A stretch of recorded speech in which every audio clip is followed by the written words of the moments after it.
Nós saudamos os amados irmãos que estão conosco.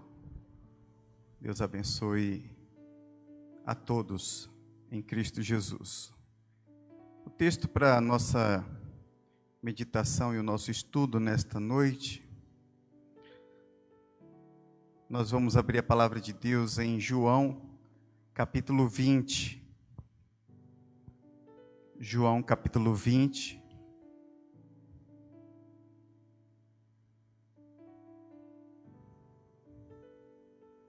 Versículo 19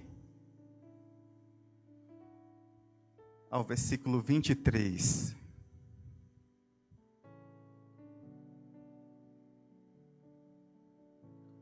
A palavra do nosso Deus diz assim: ao cair da tarde daquele dia, o primeiro da semana, trancadas as portas da casa onde estavam os discípulos com medo dos judeus, veio Jesus, pôs-se no meio e disse-lhes: paz seja convosco. E dizendo isto, lhes mostrou as mãos e o lado. Alegraram-se, portanto, os discípulos ao verem o Senhor. Disse-lhes, pois, Jesus outra vez: paz seja convosco. Assim como o Pai me enviou, eu também vos envio. E havendo dito isto, soprou sobre eles e disse-lhes: recebei o Espírito Santo. Se de alguns perdoardes os pecados, ser-lhe-ão perdoados. Se los retiverdes, são retidos. Apenas até aqui. Nós vamos orar ao Senhor para que o Senhor nos abençoe com o estudo nesta noite de sua palavra. Senhor, pela igreja do Senhor, muito obrigado porque o Senhor pagou o preço na cruz por nós, para que pudéssemos, ó Deus, gozar da verdadeira alegria. Nesta noite, Senhor, fale ao nosso coração através da Tua palavra. Nós rogamos ao Senhor que venha sobre nós e venha manifestar a Tua graça, o Teu entendimento, a Tua consciência, para que possamos progredir na fé, progredir em Cristo Jesus, no conhecimento de Cristo Jesus, de sua santa palavra. Nós oramos em nome de Jesus. Amém. Meus amados irmãos, os discípulos, nesse texto, eles estão com medo dos judeus. Eles estavam vivendo naquele momento de esperança ou desesperança, do ponto de vista humano. Os judeus já haviam matado o seu mestre. Já tinha acontecido tudo quanto diz nos evangelhos acerca da traição,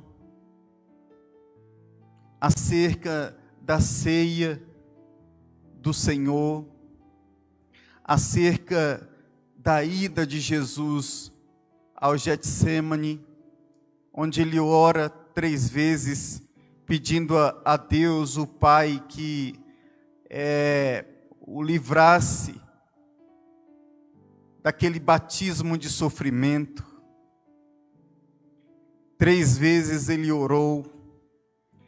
Depois ele comparece perante o sinédrio, é julgado, mesmo sendo inocente, é sentenciado, foi condenado à morte, morte de cruz.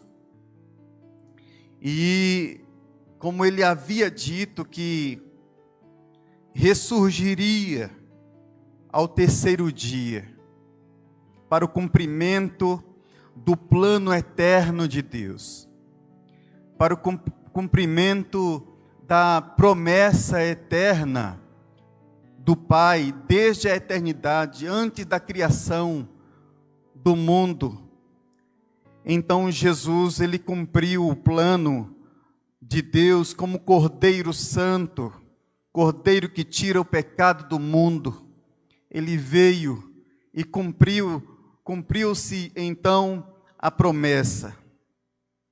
Mas naquele domingo pela manhã, desde aquela madrugada, aquela manhã foi uma manhã realmente de um misto de inquietações, de sentimentos de impotência, de pavor, de perturbações.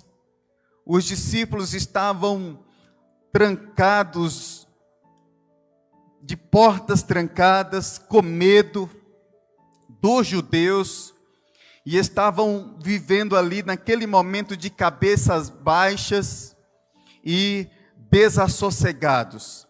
Estavam inquietos, cheios de dúvidas, cheios de expectativa.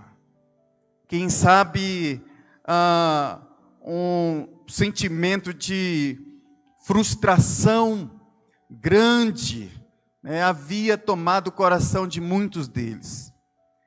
E quem sabe até mesmo de desapontamento, humanamente falando.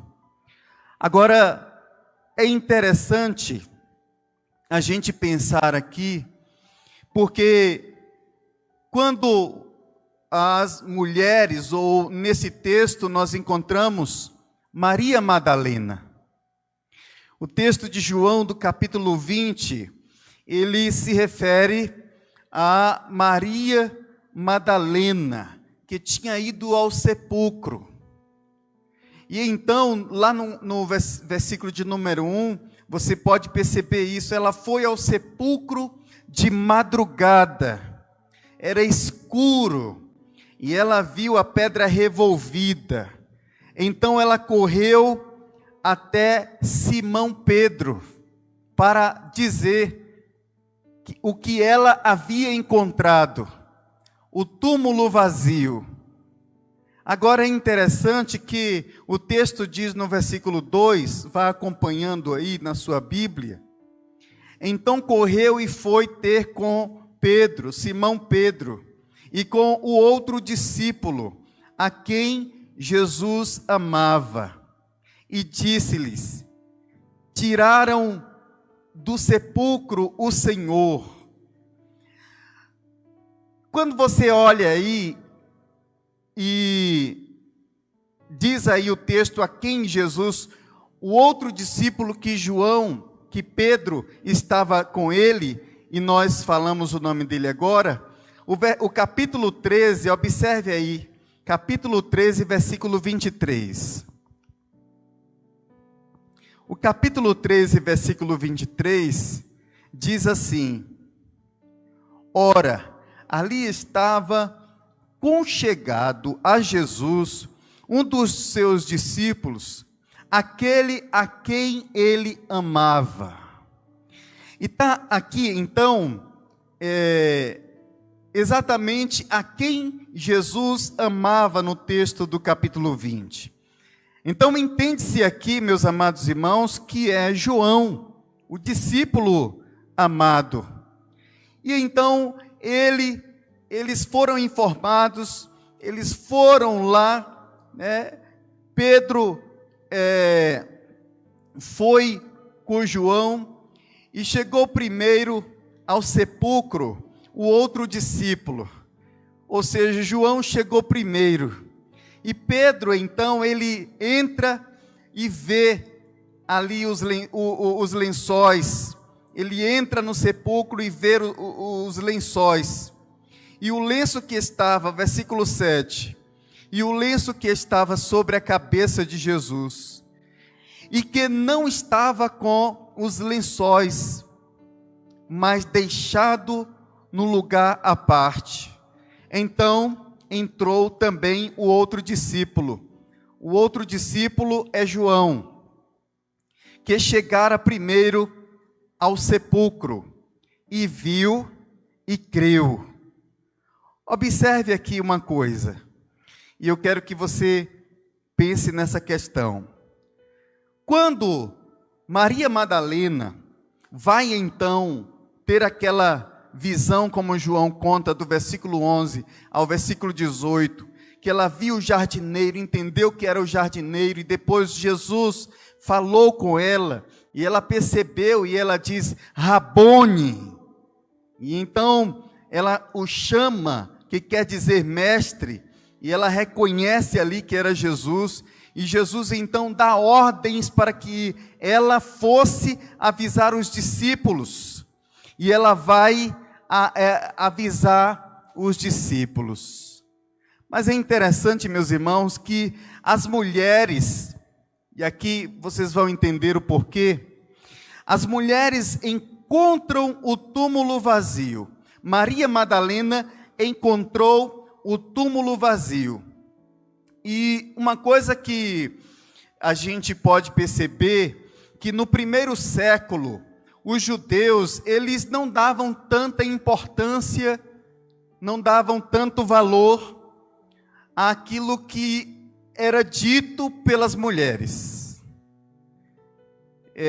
Não era costume dos judeus do primeiro século levar a sério o que a mulher dizia.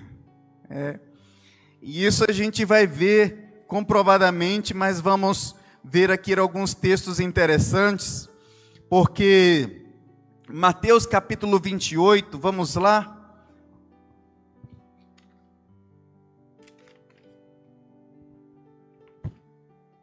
Mateus 28,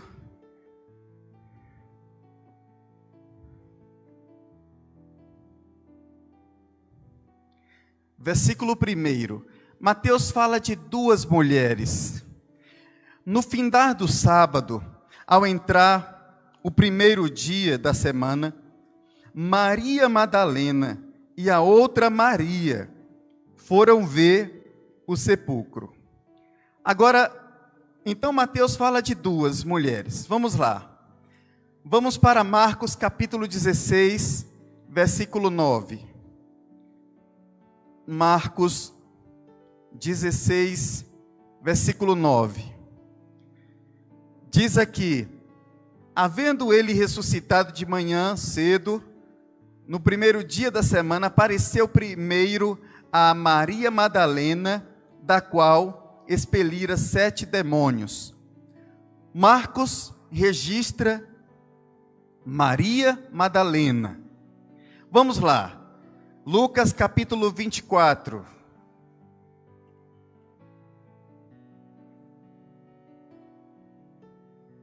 Lucas capítulo 24, de 9 a 12, diz assim: e voltando do túmulo, anunciaram todas estas coisas aos 11 e a todos os mais que com eles estavam. Eram Maria Madalena, Joana e Maria, mãe de Tiago. E então, diz o texto, também as demais que estavam com elas confirmaram estas coisas aos apóstolos. Aqui nós já encontramos Lucas se referindo a mais de duas: Maria Madalena, Joana, Maria, mãe de Tiago, e as demais mulheres que estavam com ela, com Maria Madalena, e as mesmas que foram anunciar a ressurreição de Cristo aos apóstolos. Aí o versículo 12 diz assim: porque quando elas chegam para anunciar, os apóstolos olham para elas, elas estavam certamente naquele calor da emoção, né? Suadas, né? Quem sabe agitadas, mas elas foram anunciar e levar a mensagem mais importante do mundo, a mensagem mais importante do planeta Terra, a mensagem da ressurreição de Cristo. E é interessante, meus amados irmãos, que olha o que Lucas fala que os apóstolos fizeram. Tais palavras lhes pareciam como um delírio, e não acreditaram nelas. Então é por isso que o nosso autor, o J.I. Packer, ele fala, trazendo esse aspecto, que dentro da cultura judaica daquele primeiro século, a mulher, ela não era ouvida, né? Não tinha o valor, ou não tinha valor ou significado aquilo que a mulher dizia. Eles não levavam a sério aquilo que a mulher dizia. É tanto que eles perceberam, e Lucas registra isso, que eles olharam e não acreditaram no que elas disseram. Pelo contrário, eles acharam que elas estavam delirando. Uma pessoa que está delirando fala palavras sem desconectada com a realidade, né? Então era esse o entendimento dos apóstolos a respeito de quando Maria Madalena, e agora nós voltamos para o nosso texto de João capítulo 20, Maria Madalena, ao anunciar, versículo 18 do capítulo 20, então saiu Maria Madalena, anunciando aos discípulos: vi o Senhor, e contava que ele lhe dissera estas coisas. Queridos irmãos, nós podemos perceber que aqueles homens, eles estavam trancados, estavam por trás das portas trancadas, tentando de alguma maneira manter o ânimo, manter a coragem, tentando, quem sabe, se livrar da morte, da perseguição, do batismo de sofrimento, porque o próprio Jesus já havia falado que eles passariam também pelo batismo de sofrimento, que eles sofreriam pelo nome dele, pelo nome de Jesus. E eles estão com muito medo, é um misto, é uma mistura de medo, de incerteza mesmo. Mas esse texto é maravilhoso. A despeito da doutrina da ressurreição, queridos irmãos, a ressurreição, esta doutrina, ela é uma doutrina viva na mente dos cristãos, daqueles que creem de fato em Cristo Jesus para a sua salvação. Por esta doutrina, a igreja sobreviveu ao longo dos séculos. Por meio desta doutrina da ressurreição, nós não vamos entrar nos pormenores aqui a respeito do corpo de Cristo, do roubo do corpo de Cristo, do delírio das mulheres, mas esta é a doutrina que mantém a igreja em pé. É a doutrina da ressurreição. Porque sem Se Cristo não ressuscitou dentre os mortos, vã é a nossa fé. Então, meus amados irmãos, mas esse texto ele fala que os discípulos estavam por detrás da porta trancada. A pergunta que nós fazemos é: o que pode acontecer por detrás de uma porta trancada?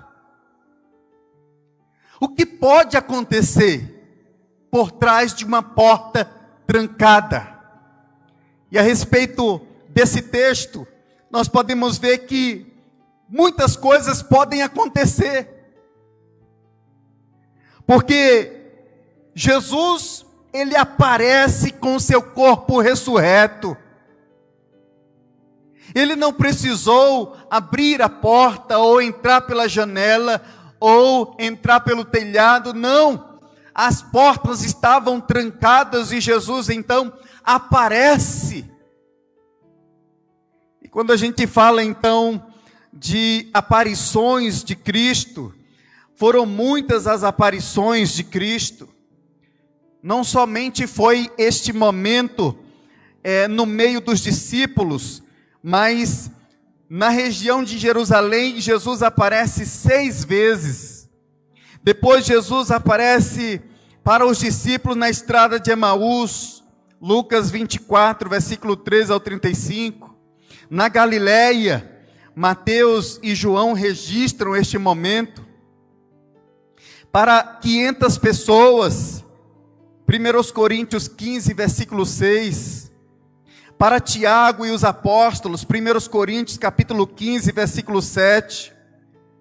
Para Paulo, na estrada de Damasco. Então, Jesus ele aparece muitas vezes. Ele tem um corpo ressurreto. Então ele aparece no meio dos discípulos. Naquele momento as portas estão trancadas. E naquele momento, miraculosamente, Jesus diz aos discípulos,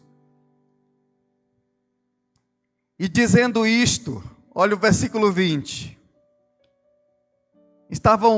Vamos ler o versículo 19 e o versículo 20. Ao cair da tarde daquele dia, o primeiro da semana, trancadas as portas da casa onde estavam os discípulos com medo dos judeus, veio Jesus, pôs-se no meio e disse-lhes: paz seja convosco. Queridos irmãos, Jesus, ele traz uma das grandes palavras de toda a Bíblia. Aqui nós encontramos uma das grandes palavras de toda a Bíblia. Jesus, quando diz paz seja convosco. E aí, no versículo de número 21, mais uma vez, porque no versículo de número 20, Jesus mostra as cicatrizes, as marcas dos pregos nas mãos e do lado, porque ele foi também ferido, furaram o lado de nosso Senhor com uma lança, e ele mostra aos discípulos, e mais uma vez, os discípulos, eles revelam a alegria. Olha o versículo 20 aí, alegraram-se, portanto, os discípulos ao verem o Senhor, alegraram-se.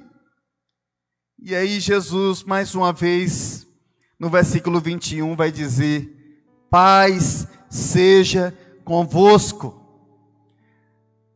Era convencional a saudação naquela época, a paz, shalom, em hebraico shalom, em grego eirene.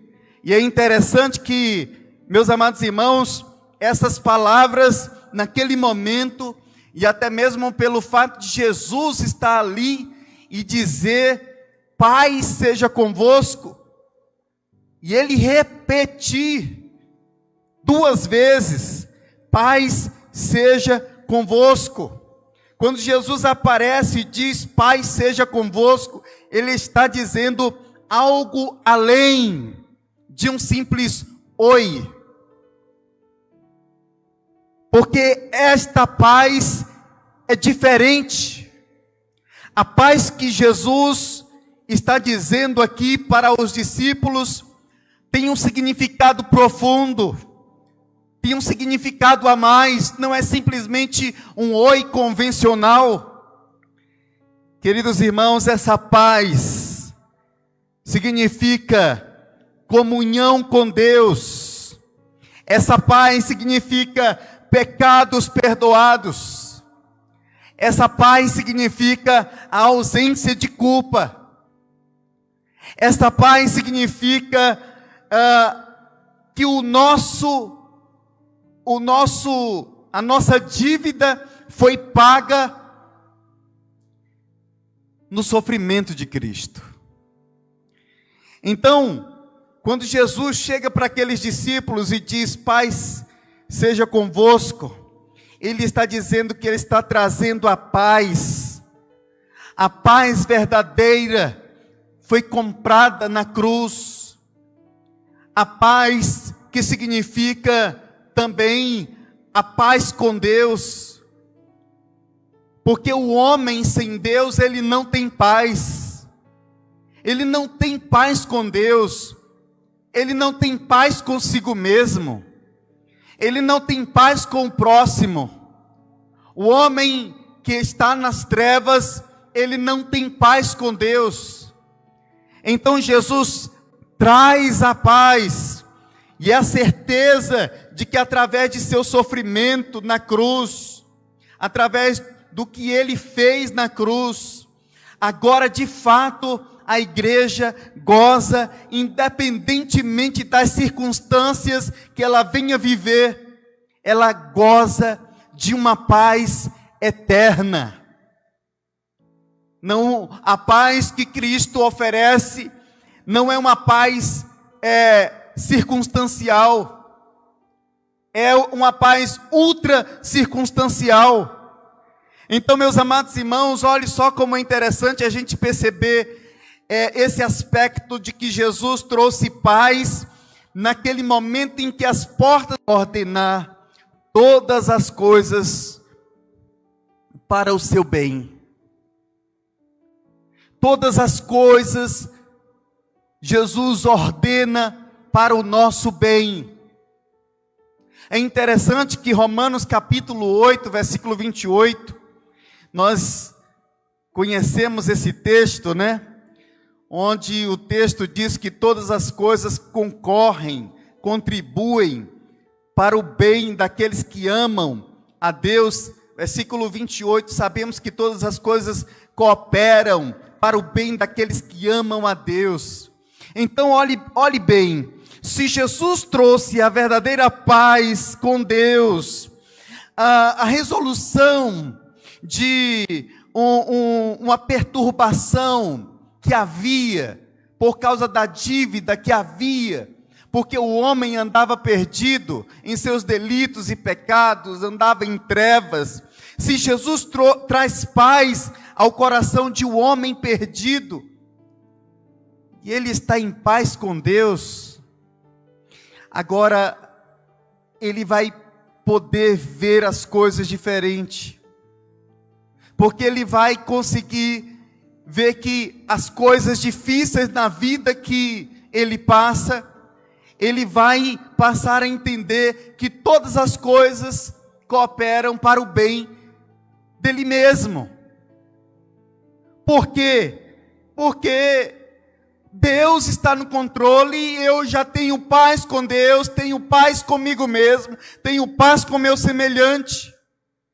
Então, só por sabermos que todas as coisas cooperam para o nosso bem, meus irmãos, poderemos viver em paz em meio às dificuldades e apesar delas. Nós poderemos suportar as dificuldades, as aflições que muitas vezes vêm sobre nós. E é interessante quando Jesus mostra, porque Jesus mostrou as marcas nas mãos e mostrou a marca do lado também. Isso aqui não significa que Jesus estava querendo se identificar, porque eles sabiam que era Jesus ali, materializado. Jesus, ele estava no seu corpo ressurreto e ele poderia aparecer em qualquer lugar, em qualquer momento, em qualquer circunstância. Como também apareceu naquele momento de portas trancadas para trazer a alegria aos discípulos, para trazer paz. E o entendimento aqui, meus amados irmãos, que quando ele mostra, não é para se identificar, olha, eu sou Jesus, mas era para que eles pudessem perceber que foi por causa do sofrimento. Aquela paz e a repetição da paz que Cristo naquele momento diz, foi conquistada pelo seu sofrimento na cruz, pelo sangue que ele verteu na cruz, no Calvário. E os discípulos, portanto, deveriam sempre lembrar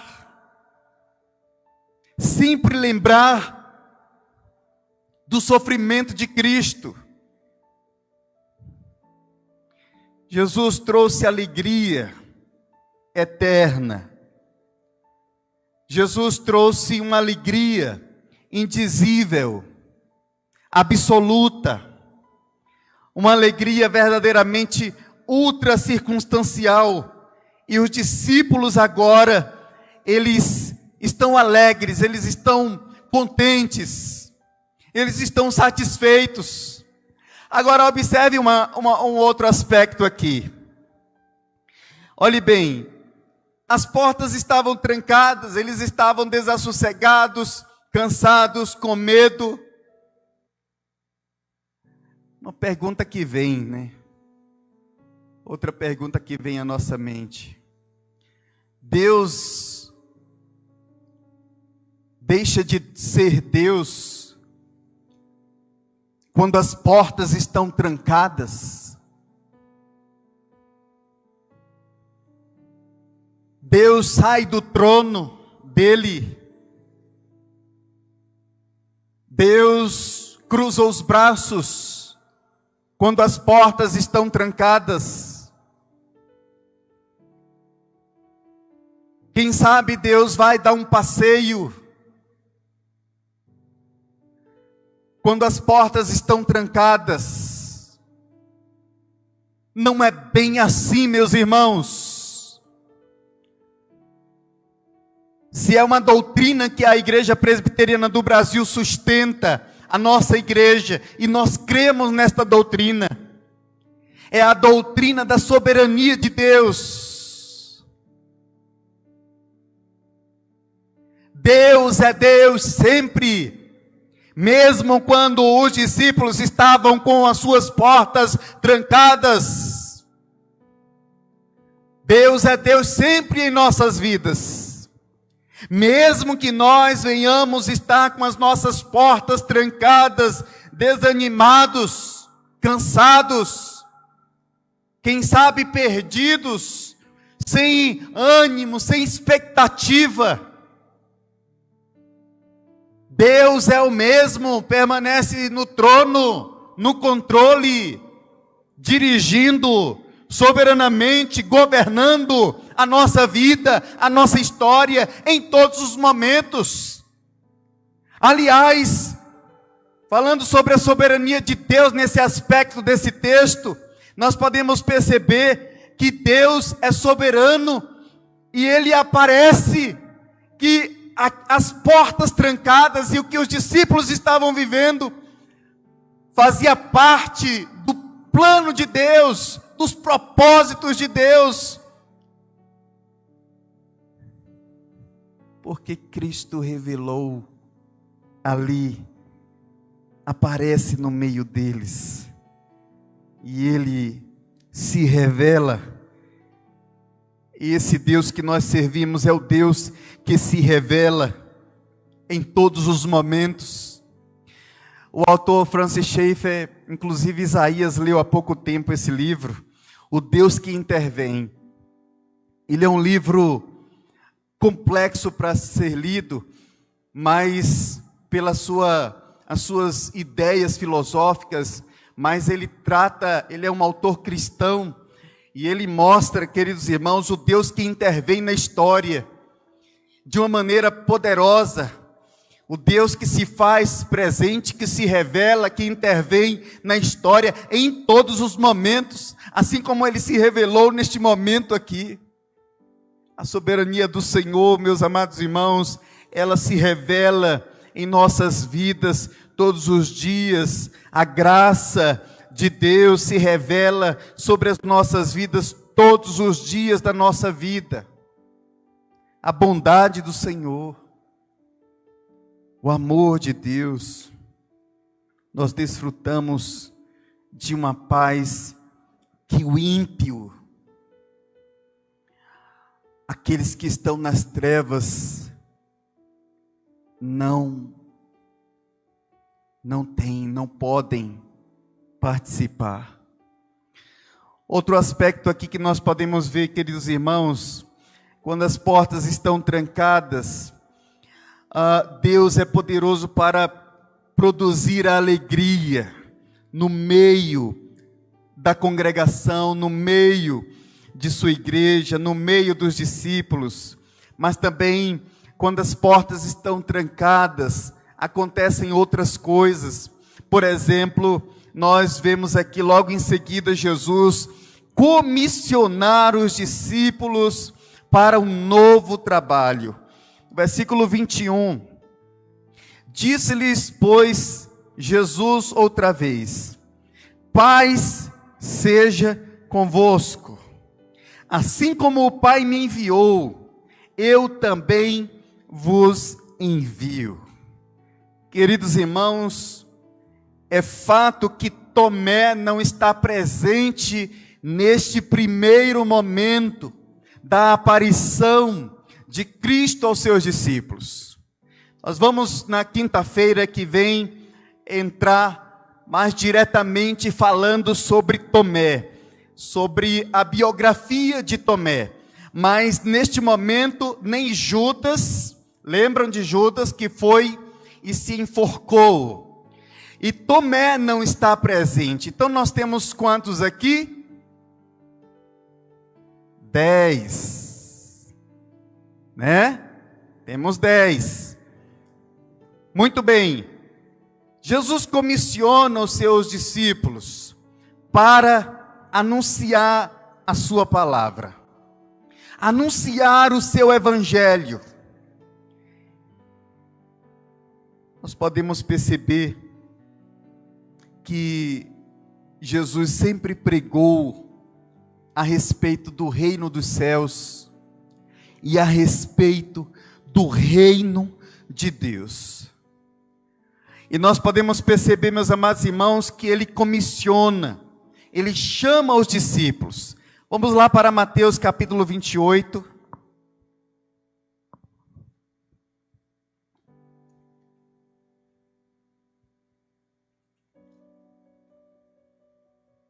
Mateus 28, versículo 18 em diante, diz a palavra de Deus: Jesus, aproximando-se, falou-lhes dizendo: toda a autoridade me foi dada no céu e na terra. Ide, portanto, fazei discípulos de todas as nações, batizando-os em nome do Pai e do Filho e do Espírito Santo, ensinando-os a guardar todas as coisas que vos tenho ordenado. E eis que estou convosco todos os dias, até a consumação dos séculos. Agora Marcos capítulo 16, versículo 15. Olhe bem, Jesus diz a respeito da sua grande comissão para os discípulos, para a sua igreja, em todos os tempos, em todas as épocas. E disse-lhes: ide por todo o mundo e pregai o evangelho a toda a criatura.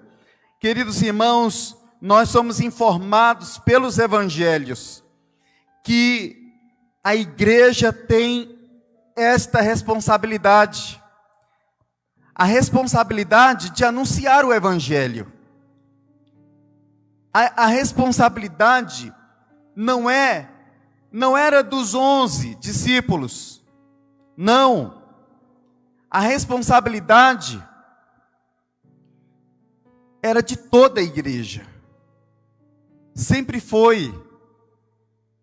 A responsabilidade de transmitir, de anunciar, de falar de Cristo, de mostrar que Cristo é a solução, de mostrar que Cristo, somente Cristo pode abençoar e resolver, que somente por meio de Cristo o homem pode se achegar à presença de Deus, de que não existe outro mediador entre Deus e o homem. Cristo é o mediador, Cristo é o único advogado que pode advogar a causa do pecador diante de Deus. E nós conhecemos então esta palavra, nós sabemos os textos de cor, porque todo aquele que confessar Jesus diante de Deus, diante dos homens, o Senhor também vai confessar.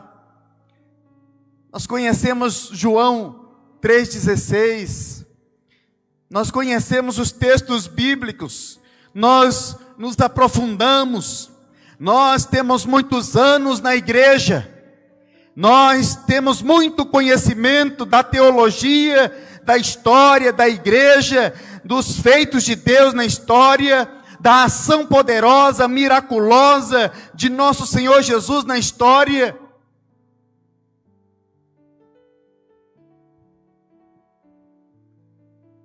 A mensagem que Jesus designa, meus amados irmãos, para que nós preguemos, tem um aspecto também importante a ser dito aqui. Devemos pregar a palavra de Deus e não a nossa palavra. Devemos anunciar a Cristo. Aqui nós temos este aspecto, porque quando Jesus diz, eu também vos envio, mas não é para que vocês possam ir aleatoriamente, não é para vocês irem independentemente, não. A pregação deve ser centrada em Cristo. A pregação deve ser cristocêntrica. A pregação, o ensino é completamente cristocêntrico. Jamais pode ser antropocêntrico, humanístico ou logístico, de acordo com a lógica humana meramente. Não, mas pregar a respeito de Cristo, da vida, da obra de Cristo, da morte de Cristo, do sofrimento de Cristo, da ressurreição de Cristo, da vida eterna em Cristo. Então, a igreja tem essa responsabilidade, porque ela recebe a graça de Deus, ela recebe o dom especial. Observe aí o versículo 22, logo em seguida, quando Jesus fala que os discípulos, eles também estavam sendo enviados por ele. Olha aí o que diz o versículo 22, e havendo dito isto, soprou sobre eles e disse-lhes, recebei o Espírito Santo.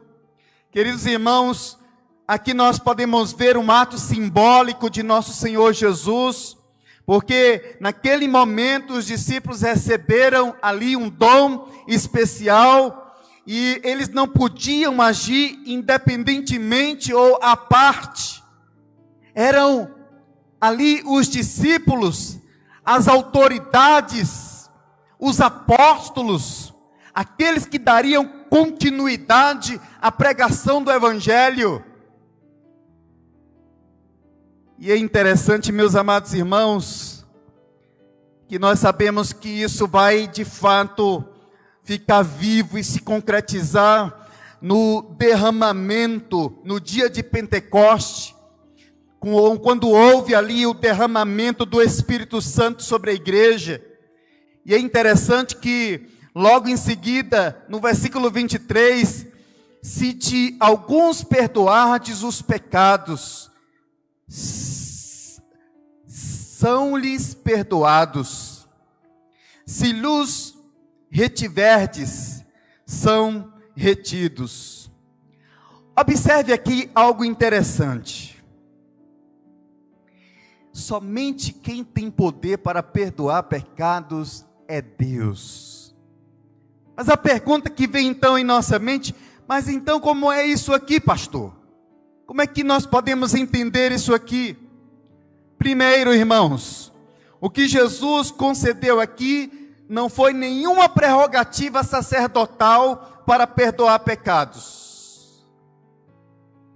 Outra coisa, Jesus concede aqui um dom especial, um dom de discernimento.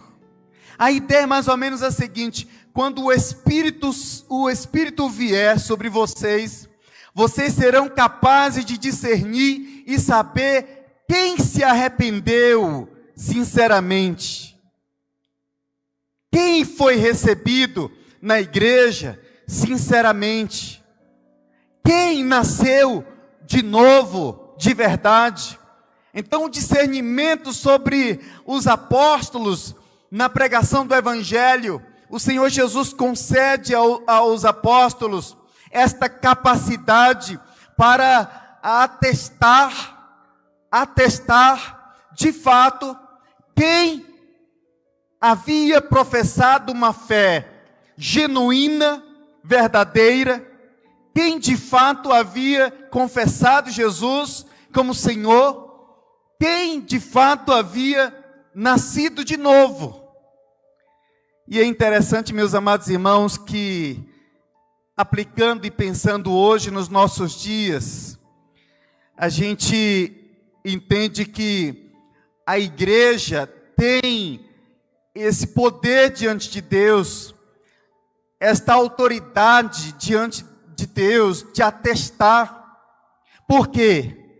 Porque nós só podemos receber na igreja quem de fato dá prova de fé, quem de fato dá prova de arrependimento, quem de fato dá prova de uma vida quebrantada, nasceu de novo, houve mudança de vida, houve transformação interior, houve de fato regeneração, justificação. E é perceptível isto. E Deus concede à sua igreja, através de sua liderança, esse discernimento para perceber exatamente isso. E isso aconteceu na história, em Atos. Atos é o livro de história da igreja, né? Os discípulos vão fazer exatamente isto em Atos dos Apóstolos, mais tarde. E Pedro prega o arrependimento. Vamos abrir em Atos capítulo 2, versículo de número 38. Respondeu-lhes Pedro: arrependei-vos e cada um seja batizado em nome de Jesus Cristo para a remissão dos vossos pecados, e recebereis o dom do Espírito Santo. Aqui nós vemos exatamente isso. Pedro garante que ao fazer isto, ao se arrepender, ao ser batizado em nome do Senhor Jesus, isso teria aquilo que traz o significado de pecados perdoados.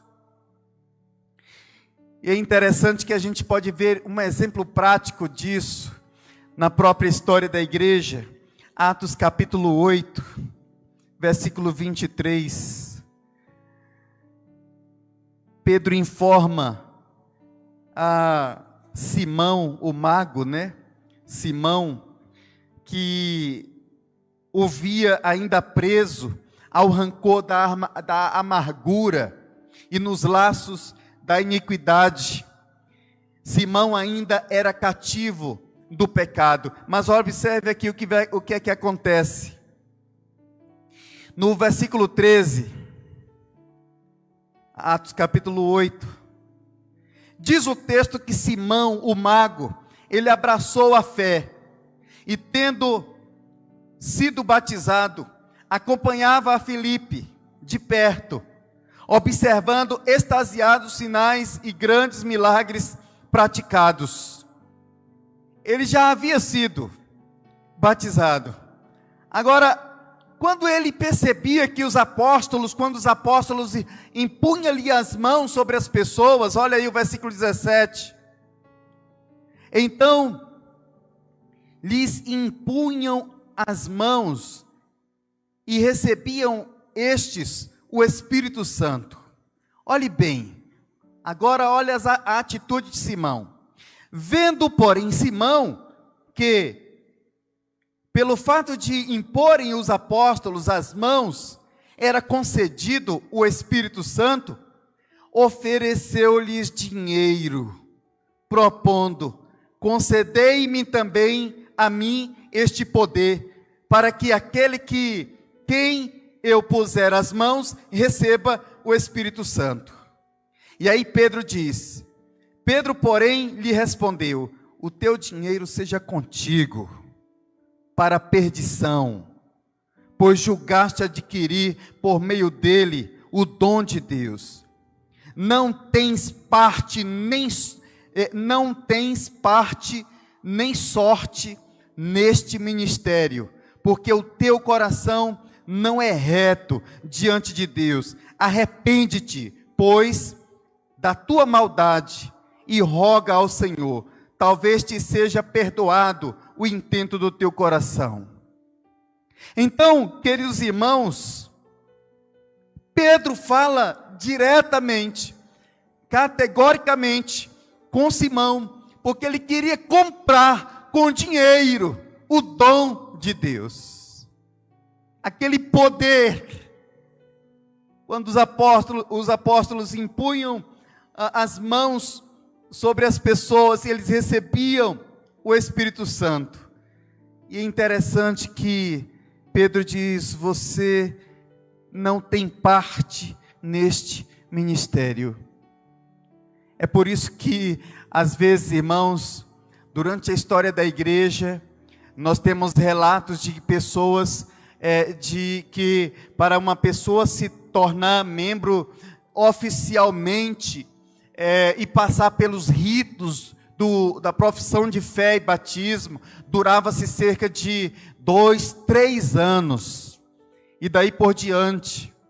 E é importante que a gente possa pensar sobre isso, porque nós, a igreja, através do conselho, a liderança da igreja, é preciso que de fato as pessoas deem demonstração de um verdadeiro arrependimento, de um verdadeiro nascimento em Cristo Jesus, para que então possa ser recebido ou recebida na igreja pela profissão de fé e batismo.